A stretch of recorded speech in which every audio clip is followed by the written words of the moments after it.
see our journey starts. Two men incensed by one man's journey from the past. In Iceland, where the mountain stood with pride, they set off with their guide to reach the mountainside.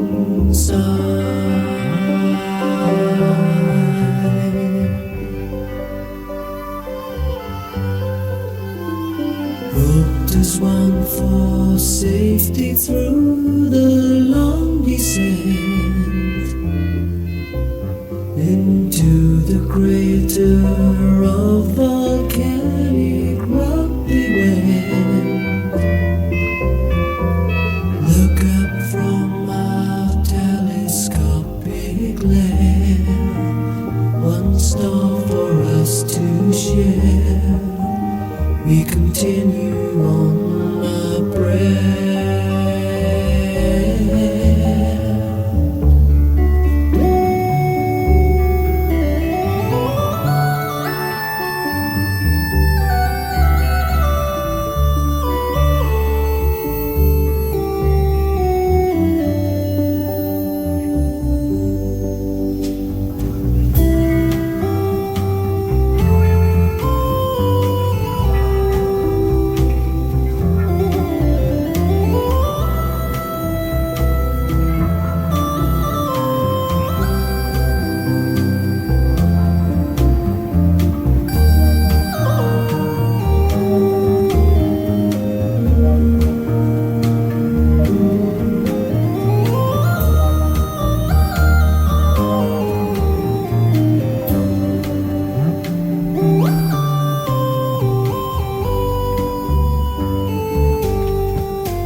Imperceptibly passed from reddish-brown to bright yellow, their way lit by crystals appearing as lighted globes. They continued through the lava gallery, which gently sloped until they reached the intersection of two roads. Without hesitation, Professor Lidenbrook chose the eastern tunnel, and the journey continued through a succession of arches appearing before them as if they were the aisles of a Gothic cathedral. The walls were enhanced with impressions of rock weeds and mosses from the Silurian epoch.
The eastern route they had taken had come to a dead end. With 3 days' walk back to the fork to find Arne Saknussum's original route, they found their water rations were limited to 1 day.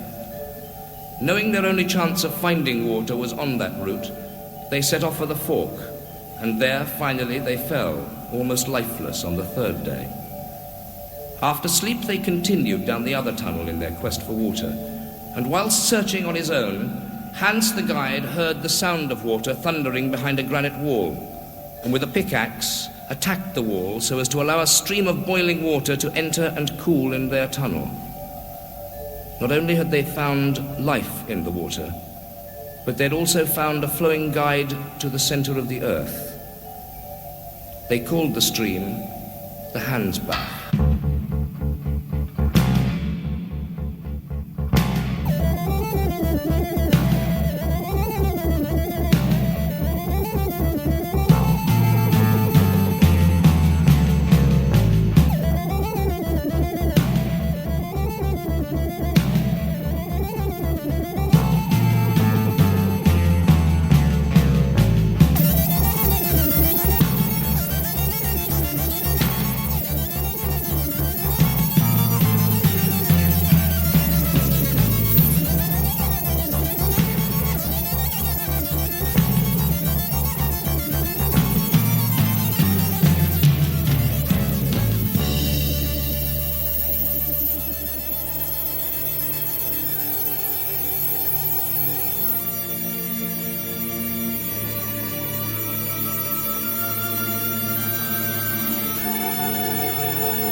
Replenished with the water, the journey continued with haste, but somehow they find themselves separated. Professor Lidenbrook's nephew Axel found himself alone. His mind was seized with unparalleled fear, and he saw memories of home flashing before him. His fiancée Groben, his house and friends in Hamburg. He saw hallucinations of all the incidents of the journey. And unworthy as he felt, he knelt in fervent prayer, and then in panic, he ran blindly through a tunnel, only to reach a dead end, where he fell panting for breath. In the darkness he cried. Voices, voices, voices. He heard voices. He heard his uncle's voice. Due to the shape of the gallery and the conducting power of the rocks, his uncle's voice was uncannily traveling around the walls. And by means of their chronometers, they discovered they were 4 miles apart. So Axel set about the task of rejoining the professor and their guide.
on earth go flashing past, of home of grubbing friends of whom he's seen his last, contemplating what his life's been worth, while trapped beneath the earth, an embryo at birth.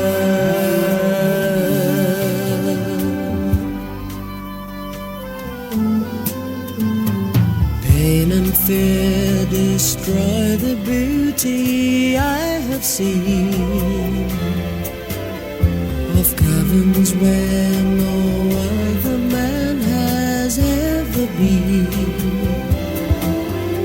Solarian epoch holds me as my grave, my final bow I wait, a life too late to save.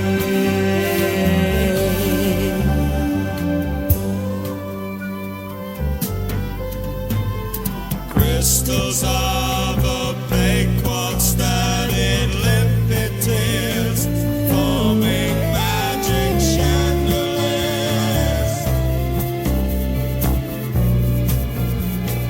Light in blistered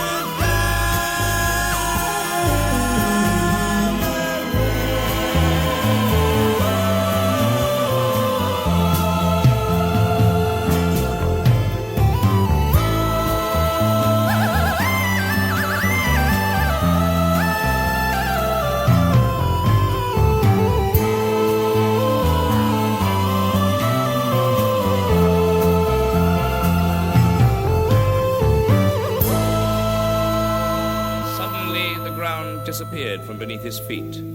He fell down a vertical shaft, his head hitting a sharp rock. He lost consciousness. On opening his eyes, he found himself with the professor and the guide. And looking around him, he saw an ocean stretching as far as the eye could see, a giant forest of mushrooms, a line of huge cliffs, and strange clouds hung overhead as he lay on a deeply indented shore of golden sand strewn with shells. For a moment he thought he was back on the surface of the earth, but he soon realized that they had reached a world within a world.